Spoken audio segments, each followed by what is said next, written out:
Hi, I'm Deepa. Our Bangalore Badai Series is the third video. Bangalore is the second 27 December. Now, we already planned the plan innovative film city. We are going to 1 kilometer 1 manicure yatra. അപ്പം നമ്മളൊരു 11:40 ഒക്കെ ആയപ്പോഴാണ് എല്ലാവരും പുള്ളിയും തേവാരൊക്കെ കഴിഞ്ഞ് ready ആയത്. അപ്പോൾ 12:50 ആയി നമ്മൾ ഫിലിം സിറ്റി എത്തിയപ്പോഴത്തേക്ക്. അപ്പോൾ നമ്മൾ പോകുന്ന വഴിക്ക് നമുക്ക് മനസ്സിലായത് കബ്ബൺ പാർക്കും പിന്നെ അതുപോലെ അവിടെ കുറച്ച് മ്യൂസിയവും എന്താണ് വിശ്വേശ്വര പ്ലാനറ്റോറിയം പോലത്തെ സംഭവങ്ങളൊക്കെ നമ്മൾ താമസിക്കുന്നതിന് തൊട്ടടുത്താന്നുള്ളത് ഇവിടുന്ന് യാത്ര തിരിച്ചപ്പോൾ നമുക്ക് മനസ്സിലായത്. പിന്നെ ഈ കാണുന്നത് മെട്രോയുടെ ഇതാണ് കേട്ടോ. മെട്രോയുടെ പില്ലേഴ്സാണ് ഈ താഴെ കാണുന്നത്. മുകളിൽ പോകുന്നത് മെട്രോ ട്രെയിൻ പോകുന്നതൊക്കെ കാണാം. പിന്നെ അങ്ങോട്ട് പോകുന്തോറും മെട്രോയുടെ ബാക്കി പണികളൊക്കെ നടക്കുന്നതാണ്. അപ്പം നമുക്ക് നല്ലൊരു ഡ്രൈവറെ രാവിലെ കിട്ടിയത്.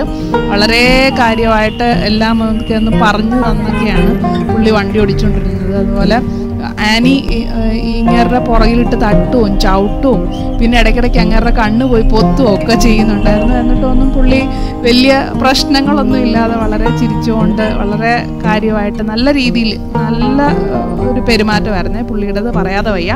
തൊട്ട് തലേന്നുണ്ടായിരുന്ന ഡ്രൈവറെ വെച്ച് നോക്കുവാണെങ്കിൽ ഭയങ്കര ഫ്രണ്ട്ലി ആയിട്ടായിരുന്നു പുള്ളിയുടെ പെരുമാറ്റം. അപ്പോൾ നമ്മൾ 12:50 ആയപ്പോഴത്തേക്കും ഇവിടെ എത്തി. നമ്മൾ രാവിലെ ബ്രേക്ക്ഫാസ്റ്റ് കഴിച്ചിട്ട് അവിടെ നിന്ന് ഇറങ്ങിയത്. അപ്പോൾ നമ്മൾ രാവിലെ പൂരിയാണ് ഓർഡർ ചെയ്തത്. അതിൻ്റെ കൂടെ ഇഡ്ഡലി ഓർഡർ ചെയ്തു. അപ്പം ഇഡ്ഡലി സംഭവം കൊള്ളാം ഇഡ്ഡലി. പക്ഷേ അതിൻ്റെ കൂടെ ഉള്ള കറി എന്ന് പറഞ്ഞു കഴിഞ്ഞാൽ ഏതാണ്ട് വെള്ളം പോലെ ഇരിക്കുന്ന ഒരു സവോളക്കറി. അല്ലാതെ നമ്മൾ വിചാരിച്ചു ഇഡ്ഡലി ഓർഡർ ചെയ്യുമ്പോൾ അതിൻ്റെ കൂടെ സാമ്പാറായിരിക്കും കിട്ടുന്നത്. സാമ്പാറൊന്നും അല്ല കിട്ടിയത്. പിന്നെ ചമ്മന്തി ആണെങ്കിലും ഇച്ചിരി നമ്മുടെ ഇവിടുത്തെ പോലത്തെ ചമ്മന്തി തന്നെ, പക്ഷെ കുറച്ചും കൂടെ ഒരു വേറെന്തോ ഒരു ടേസ്റ്റ്, ഇച്ചിരി പച്ചമുളക് കൂടിയിട്ടൊക്കെ ഉള്ളൊരു ടേസ്റ്റ്. അതുകൊണ്ട് എന്തോ പിള്ളേരത് കഴിച്ചില്ല. അപ്പം നമ്മളിത് പൊതിഞ്ഞ് കെട്ടി ഇവിടം വരെ കൊണ്ടുവന്നു.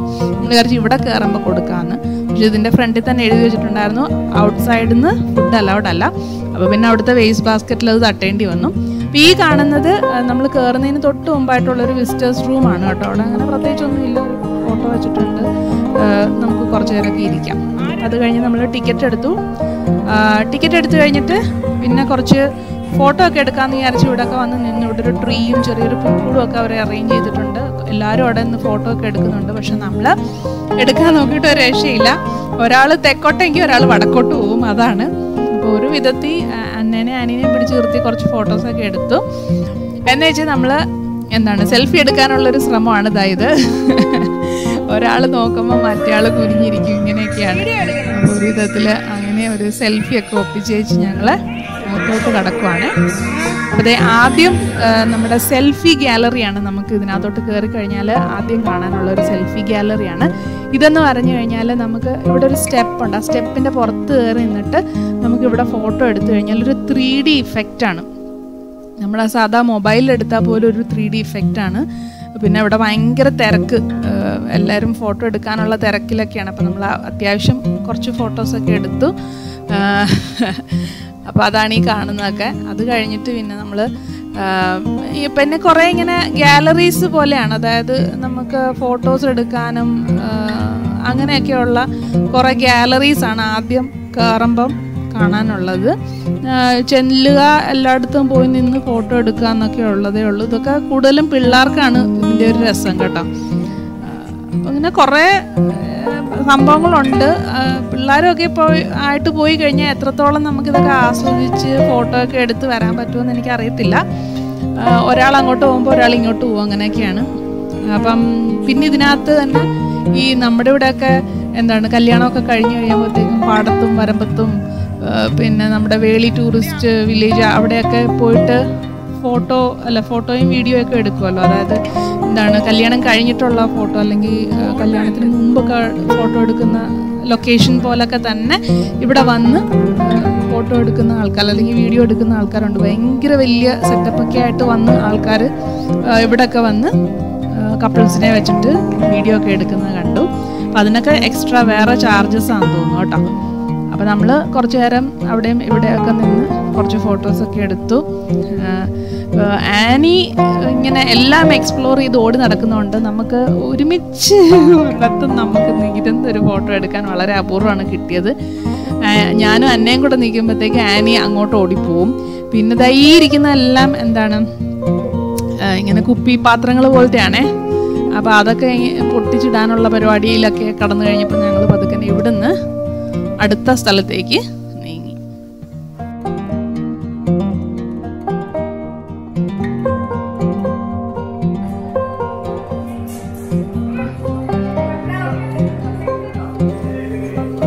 അപ്പോൾ അടുത്ത് നമുക്ക് കാണാനുണ്ടായിരുന്നത് ഇതുപോലെ ഈ പഴയ കാലത്തെ ആൾക്കാരുടെ ഒരു ലൈഫ് സ്റ്റൈൽ കാണിക്കുന്ന രീതിയിലുള്ള ഒരു ട്രൈബൽ എന്നൊക്കെ പറയാം, അതുപോലത്തെ ഒരു ട്രൈബൽ ലിവിങ് കാണിക്കുന്ന ഒരു ഏരിയ ആണ്. അപ്പം അത് നമുക്കിവിടെ ട്രിവാൻഡ്രം മ്യൂസിയത്തിൽ ചെന്ന് കഴിഞ്ഞാൽ ഇതുപോലെ പ്രതിമകൾ, ആൾക്കാരുടെ പ്രതിമകളൊക്കെ ഉണ്ടാക്കി വെച്ചിട്ടുണ്ട്. പക്ഷെ ഇത് അതുപോലല്ല, പ്രതിമകൾ മാത്രമല്ല, അവരുടെ ഒരു പണ്ടത്തെ ലൈഫ് സ്റ്റൈലൂടെ കാണിക്കുന്നുണ്ട്. അവരുടെ വീടിന് ഉൾവശം അല്ലെങ്കിൽ അവരുടെ പണ്ടത്തെ പെയിൻറ്റിങ്സ്, പിന്നെ അവർ യൂസ് ചെയ്തിരുന്ന സാധനങ്ങൾ, ചട്ടി, കലം, അതുപോലത്തെ കുറേ സാധനങ്ങളൊക്കെ കാണിക്കുന്നുണ്ട്. അപ്പോൾ ഇതിനകത്ത് ഭയങ്കര ഒരു ഇരുട്ടാണ്, ആകെ ഒരു ഇരുളടഞ്ഞൊരു ഇത്, കുറച്ച് നടക്കാനുണ്ട് ഇതിനകത്തോട്ട്. അപ്പോൾ ഇതുപോലത്തെ രൂപങ്ങളൊക്കെ കണ്ട് പിന്നെ ഇവരുടെയൊക്കെ മുഖമൊക്കെ കണ്ടു കഴിഞ്ഞപ്പോഴത്തേക്ക് ആനിക്ക് അങ്ങ് പേടിയായി. പിന്നെ ആകെ അങ്ങോട്ട് ഇരുട്ടും ഒക്കെ. അപ്പോൾ ആനിക്ക് ഭയങ്കര പേടി. ആനി അയ്യോ പേടിയാന്ന് പറഞ്ഞു കഴിഞ്ഞപ്പോൾ പിന്നെ ആനീനെ എടുത്തുകൊണ്ട് ബിജു പെട്ടെന്ന് പുറത്തേക്ക് ഇറങ്ങി. ഞങ്ങളും കുറച്ച് നേരമൊക്കെ ഇതൊക്കെ കണ്ട്. എങ്കിലും ഇവക്കൊന്നും ഇതിലൊന്നും വലിയ ഇൻട്രസ്റ്റ് ഒന്നും ഇല്ല കേട്ടോ.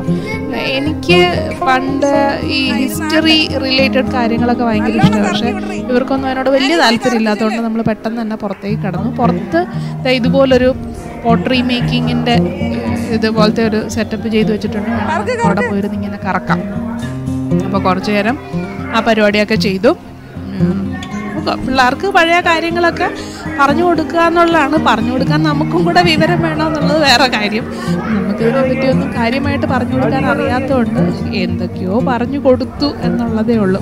ശരിക്കും പറഞ്ഞാൽ കുറച്ച് നമുക്ക് അറിയാമായിരുന്നെങ്കിൽ നമ്മളിതിനെ പറ്റിയൊക്കെ ഒന്ന് പറഞ്ഞു കൊടുത്തേച്ചൊക്കെ പോയാൽ. പിന്നെ നമ്മൾ ഇതിനകത്തേക്ക് കടക്കുന്നതിനൊരു അത്യാവശ്യം നല്ലൊരു ഫീസാണ്. അത് പോരാഞ്ഞിട്ട് നമ്മൾ ഇതിനകത്ത് കയറി കഴിയുമ്പം വേറെ കുറേ ഏരിയാസിലോട്ട് കയറണമെങ്കിൽ നമ്മൾ എക്സ്ട്രാ കാശൊക്കെ കൊടുക്കേണ്ടി വരും. അപ്പോൾ ഇത് എക്സ്ട്രാ കാശ് കൊടുത്തോന്ന് എനിക്ക് ഓർമ്മയില്ല. അപ്പോൾ ഇതിപ്പോൾ അവിടെ വില്ലും വെച്ച് കളിക്കുകയാണ്. റീന്നൊക്കെ തെക്കും വടക്കൊക്കെ പോകുന്നുണ്ട്. അപ്പോൾ ആനിക്കും കൂടി ഇവരുടെ കൂടെ ഇറങ്ങണമെന്ന് പറഞ്ഞിട്ട് ആനി ഭയങ്കര ബഹളമായിരുന്നു. ഒരുവിധം അവളെ ഞാൻ പിടിച്ച് നിർത്തിയതാണ്. ഇത് നമ്മൾ ഇറങ്ങി വരുന്ന സ്ഥലമാണ്. ഇറങ്ങിയിട്ട് വന്നിട്ട് ഇനി നമുക്ക് താഴോട്ടാണ് പോകാനുള്ളത്. ഇനി താഴോട്ട് പോയി കഴിയുമ്പോഴത്തേക്കും ഇത് കൂടുതലും പിള്ളേർക്ക് കളിക്കാനുള്ളൊരു ഏരിയ ആണ് കേട്ടോ. വലിയവർക്ക് ഇതുകൊണ്ട് വലിയ ഇതുണ്ടോയെന്ന് ചോദിച്ചാൽ കുറച്ച് ഫോട്ടോ എടുക്കാത്ര തന്നെ. അപ്പം ഇത് പിന്നെ അവിടെ വീണ്ടും എന്തൊക്കെയോ വർക്കും ഒക്കെ നടക്കുന്നുണ്ട്. ഇനി നമ്മൾ പോകുന്നത് പിള്ളേർക്കുള്ളൊരു പ്ലേ ഏരിയ ആണ്. ഇതിൻ്റെ തറയെന്ന് പറയുന്നത് ഭയങ്കര സ്പോഞ്ച് പോലത്തെ ഒരു നല്ലൊരു പിള്ളേർ വീണാലൊന്നും അങ്ങോട്ട് വേനിക്കത്തില്ല കേട്ടോ. എന്തുവാന്ന് ഞാൻ പറഞ്ഞു, റബ്ബർ പോലത്തെയോ റബ്ബർ ഷീറ്റോ അങ്ങനത്തെ എന്തൊരു സംഭവമാണ് ഈ താഴെ. അത് ഫോമാണോ എന്താണോ, എന്തായാലും നടന്നാലും ഉരുണ്ട് മറിഞ്ഞ് വീണാലും ഒന്നും വേനിക്കത്തില്ല. അതുപോലത്തെ ഒരു തറയായത്. പിന്നെ പിള്ളേർക്ക് കളിക്കാൻ കുറച്ച് സാധനങ്ങൾ. അപ്പം ഇവിടുന്ന് ആനി ഒരു കാരണവശാലും വരുന്നില്ലായിരുന്നു. അവളിരുന്ന് കളിയാണ്. അപ്പോൾ ഒരു 3 സെക്ഷനായിട്ട് അവർ തിരിച്ച് പലയിടത്തായിട്ട് പല സാധനങ്ങളൊക്കെ കളിക്കാനൊക്കെ ഉള്ള പരിപാടികളൊക്കെ ആയിരുന്നു. അപ്പോൾ ഇവിടെ ആനിക്ക് ഒത്തിരി ഇഷ്ടപ്പെട്ടപ്പോൾ ഇവിടെ നമ്മൾ കുറേ സമയം ഇവിടെ തന്നെ ഞാനൊരു മൂലയ്ക്ക് അവിടെ ഇരിക്കുമായിരുന്നു. സൗകര്യമായിട്ട് എനിക്ക് ഇരിക്കാൻ കൊച്ചു പിള്ളേരുടെ ഒരു കസേര കിട്ടിയപ്പോൾ ഞാൻ അവിടെ ഇരിക്കുമായിരുന്നു. പിന്നെ ഇവളിതേ ഇങ്ങനെ ഓടി നടന്ന് ഓരോന്നിലും കയറും ഇറങ്ങും. ബിജുവിനൊരു പണി തന്നെയായിരുന്നു കേട്ടോ. കുറേ പിള്ളേരും ഒക്കെ വന്ന് ഇവിടെ ഇരുന്ന് കളിക്കുന്നുണ്ടായിരുന്നു. ഇവളെ ഇവിടുന്ന് പിന്നെ ഇറക്കി പുറത്തിറക്കുക എന്നുള്ളതായിരുന്നു ഏറ്റവും വലിയ പാട്. അപ്പോൾ അവിടെ പുറത്തിറങ്ങി കഴിഞ്ഞാൽ റൈറ്റ് സൈഡിൽ കാണുന്നതാണ് ഇതുപോലെ ഇങ്ങനെ ബോൾസ് ഇട്ടിട്ട് ഉള്ളൊരു സ്ഥലം. അപ്പോൾ അവിടെ കൂടെ നമുക്കല്ല പിള്ളേർക്ക് മാത്രം, പിള്ളേർക്ക് എനിക്ക് തോന്നുന്നു 5 വയസ്സിന് താഴെയുള്ള പിള്ളേരെ മാത്രമേ ഇറക്കത്തുള്ളൂ. അങ്ങനെ എങ്ങാണ്ടായിരുന്നു. പിന്നെ അന്നയും കൂടെ അങ്ങ് ഇറങ്ങി. അന്നയ്ക്കായിരുന്നു ഇതിൽ കളിക്കാൻ ഏറ്റവും കൂടുതൽ ഇൻട്രസ്റ്റ്. അപ്പോൾ അതിൻ്റെ താഴെയാണെങ്കിലും അങ്ങനെ വീണാലൊന്നും വേനിക്കാത്ത തരത്തിലുള്ള സംഭവങ്ങളൊക്കെയാണ് ചെയ്തേക്കുന്നത്.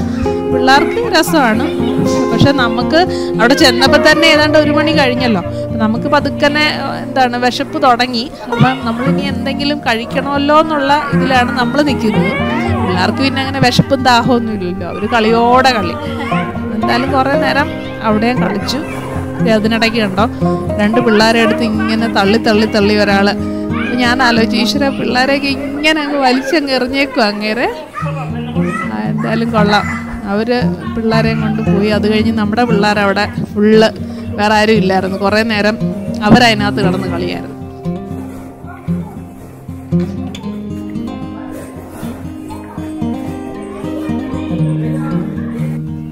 അപ്പോൾ ഇപ്പം തന്നെ സമയം ഏതാണ്ട് 1:15 കഴിഞ്ഞു. അപ്പോൾ നമുക്ക് വിശപ്പ് തുടങ്ങി. നമ്മളിനി വേറെ ഒന്നും കാണാൻ നമുക്ക് ഇൻട്രസ്റ്റ് ഇല്ല. നമ്മൾ നേരെ ഫുഡ് എവിടെ കിട്ടുമെന്ന് അന്വേഷിച്ച് പോവാണ്. അപ്പോൾ ഇവിടെ സൈഡിലൊക്കെ കുറേ സംഭവങ്ങളൊക്കെ വെച്ചിട്ടുണ്ട്. നമ്മുടെ പാളയത്തും വഴിവക്കമൊക്കെ കിട്ടുന്ന സാധനമൊക്കെ തന്നെയാണ്. ഡെക്കറേറ്റ് ചെയ്ത് വെച്ചിട്ടുണ്ടെന്നേ ഉള്ളൂ. നല്ല കാശായിരിക്കും. അതുകൊണ്ട് നമ്മൾ പിന്നെ ആ ഏരിയയിലോട്ട് കടന്നിട്ടില്ല. അതുമല്ല ഇതുപോലത്തെ സാധനങ്ങളൊന്നും ഞാൻ യൂസ് ചെയ്യാറില്ല. അപ്പോൾ അന്നയ്ക്ക് ഇങ്ങോട്ടൊക്കെ പോകണമെന്നുണ്ടായിരുന്നു. പിന്നെ ഈ കാറും മറ്റു സംഭവങ്ങളൊക്കെ കണ്ടു കഴിഞ്ഞപ്പോഴത്തേക്കും ഇതുങ്ങൾ അങ്ങോട്ടേക്ക് പോയി. ഇതും വേറൊരു നല്ല ബിസിനസ്സാണ്.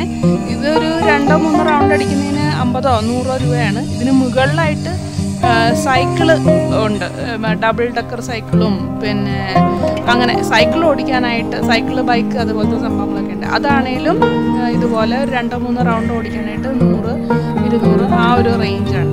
അപ്പോൾ ഇതിലിപ്പം ആനീനെ അറ്റ് എ ടൈം ഒരാളെ വെച്ചിട്ടാണ് അവർ ഓടിക്കുന്നതെന്ന് തോന്നുന്നു. അപ്പം ആനീനെ ഓടിച്ചപ്പോഴത്തേക്ക് അന്നേനെ കയറ്റിയില്ല. അന്നേനെ പിന്നെ സെക്കൻഡ് പ്രിഫറൻസാണ് കൊടുത്തതെന്നൊക്കെ പറഞ്ഞ് എന്നെ കുറച്ച് നേരം ഡസ്റ്റ് പഠിച്ചൊക്കെ ഇരിക്കുമായിരുന്നു. അപ്പോൾ എന്തായാലും ഇത് കഴിഞ്ഞിട്ട് ഞങ്ങൾ നേരെ പോയത് ഫുഡ് അടിക്കാനാണ്. ഇതിൻ്റെ തൊട്ട് ബാക്കിലായിട്ട് കുറച്ച് ക്രിസ്മസ് ഡെക്കറേഷനൊക്കെ കാണുന്നില്ല. അതിൻ്റെ താഴോട്ട് ഇറങ്ങി ലെഫ്റ്റ് സൈഡിലോട്ട് പോയി കഴിഞ്ഞാൽ നമുക്ക് ഇവിടെ ക്യാൻറ്റീനുണ്ട്.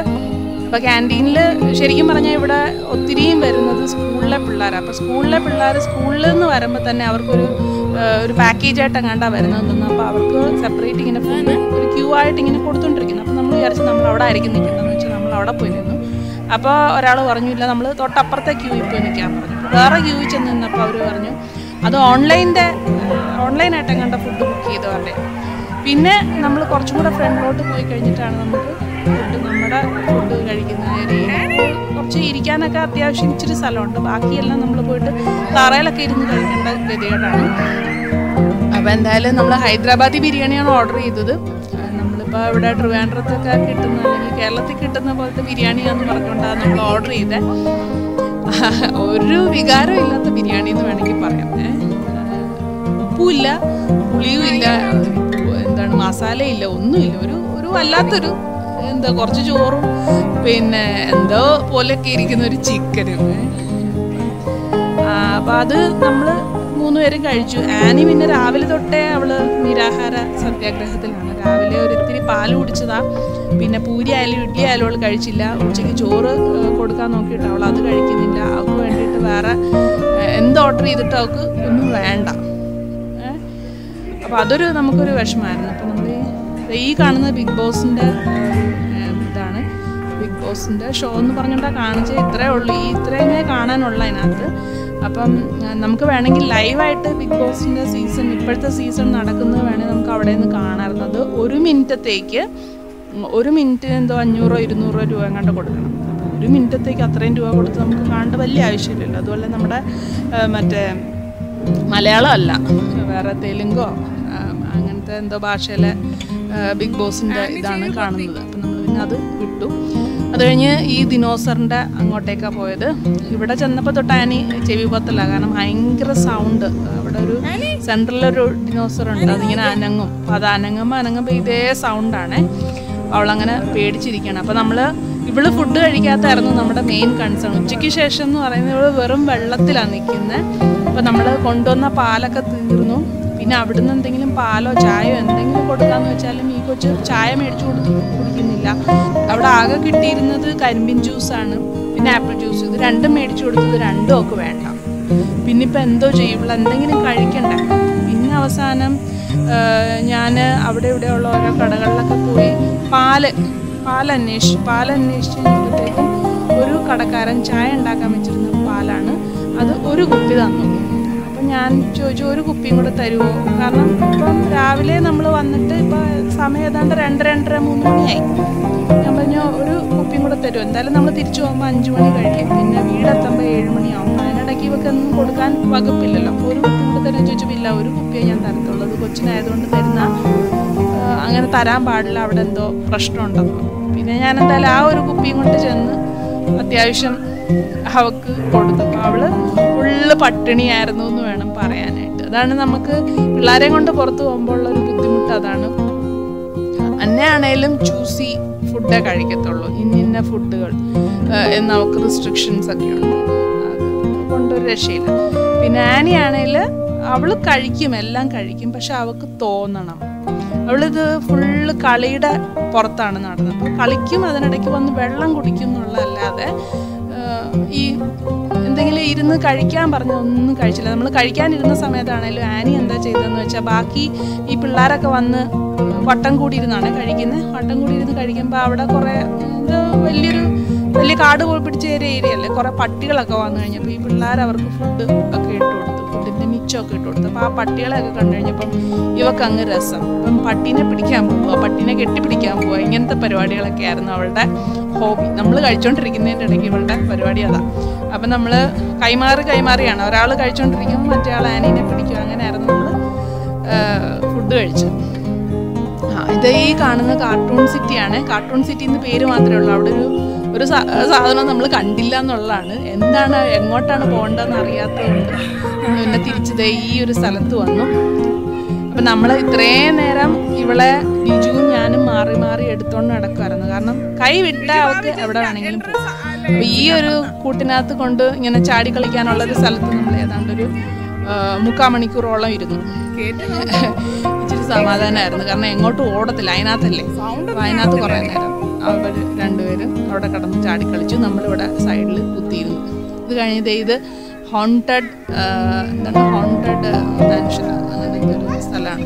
ഈ പുറമേ കണ്ട് നമ്മൾ വലിയ ധൈര്യത്തോടെ അകത്തോട്ട് കയറാനുള്ളത് ഈ വാതിൽ വരെ എത്തിയതേ ഉള്ളൂ. ബിജു എന്തായാലും വരുന്നില്ലെന്ന് പറഞ്ഞു, എന്തായാലും ആനി പേടിക്കുമല്ലോ.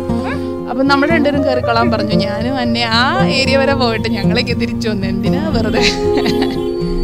പിന്നെ അധിക നേരം നമ്മൾ അവിടെ നിന്നില്ല കേട്ടോ. ആനി പതുക്കനെ വിശപ്പ് കാരണം കരയാൻ തുടങ്ങി. അതുമല്ല നമ്മൾ ഈ പോയ ലൊക്കേഷൻ എന്ന് പറയുന്ന ഒരു പട്ടിക്കാടാണ്, അവിടുന്ന് ഇനി തിരിച്ചൊരു വണ്ടി കിട്ടുക എന്ന് പറയുന്നത് ഇച്ചിരി ബുദ്ധിമുട്ടുള്ള കേസാണ്. അതുമല്ല അവിടുന്ന് ഏതാണ്ട് ഒരു 6 മണിയായി. 6 മണി ടൈമിൽ നമ്മൾ തിരിച്ച് വണ്ടി ഓടിച്ചു, അല്ലാതെ വണ്ടി കിട്ടി വന്നാലും സിറ്റിക്കകത്തോട്ടാണ് വരുന്നത്. അപ്പോൾ അവർക്ക് ആ ലൊക്കേഷനിലുള്ളവർക്ക് തിരിച്ചു പോകാൻ ബുദ്ധിമുട്ടായിരിക്കും. അതുകൊണ്ട് തന്നെ യൂബറുകാരെ വിളിച്ചിട്ട് ലൊക്കേഷൻ പറഞ്ഞു കഴിഞ്ഞ് 2-3 യൂബറുകാർ ഇല്ല വരത്തില്ല എന്ന് പറഞ്ഞു. പിന്നെ അവസാനം ഒരു മനുഷ്യനെ കിട്ടി. അങ്ങേര് എന്തോ നമ്മുടെ ലൊക്കേഷൻ ഒന്നും ചോദിച്ചില്ല, നമ്മൾ കയറി വണ്ടി യാത്ര തുടങ്ങിയപ്പോൾ അയാൾ ലൊക്കേഷൻ ചോദിച്ചപ്പോൾ നമ്മൾ ഇന്നാന്ന് പറഞ്ഞപ്പോൾ തൊട്ട് അങ്ങേരുടെ ഭാഷയിൽ ആരൊക്കെയോ വിളിച്ചിട്ട് ഫുള്ള് ഈ ഒരു 2 മണിക്കൂറുള്ള യാത്ര ഉണ്ടായിരുന്നു. അങ്ങോട്ട് 1 മണിക്കൂർ ഉണ്ടായിരുന്നു, തിരിച്ച് ഭയങ്കര ട്രാഫിക്കായിരുന്നു. 2 മണിക്കൂർ യാത്ര ഫുള്ള് അയാൾ എന്തൊക്കെയോ പറഞ്ഞുകൊണ്ടിരിക്കുന്നത്. നമ്മളെ എന്തെങ്കിലും തെറി വിളിച്ചാണോ എന്തൊക്കെ നമുക്കറിയത്തില്ല. എന്തായാലും അന്നത്തെ യാത്ര കഴിഞ്ഞു. നമ്മളൊരു 9 മണിയായപ്പോൾ തിരിച്ചെത്തി. പിന്നെ ബിജു പോയി പാഴ്സൽ മേടിച്ചിട്ട് വന്നു. അപ്പോൾ വൈകിട്ട് ഇച്ചിരി പൊറോട്ട മേടിച്ചതാണ് ആനി കഴിച്ച ആകപ്പാടെ അന്നത്തെ ഭക്ഷണം കഴിച്ച. അങ്ങനെയാണ് അന്ന് വൈകിട്ടായപ്പോൾ എനിക്ക് പതുക്കനെ കഴുത്തുവേദന തുടങ്ങി കേട്ടോ. അപ്പോൾ എന്തായാലും നമ്മുടെ യാത്ര അന്നത്തെ ഡ്യൂട്ടി കഴിഞ്ഞു.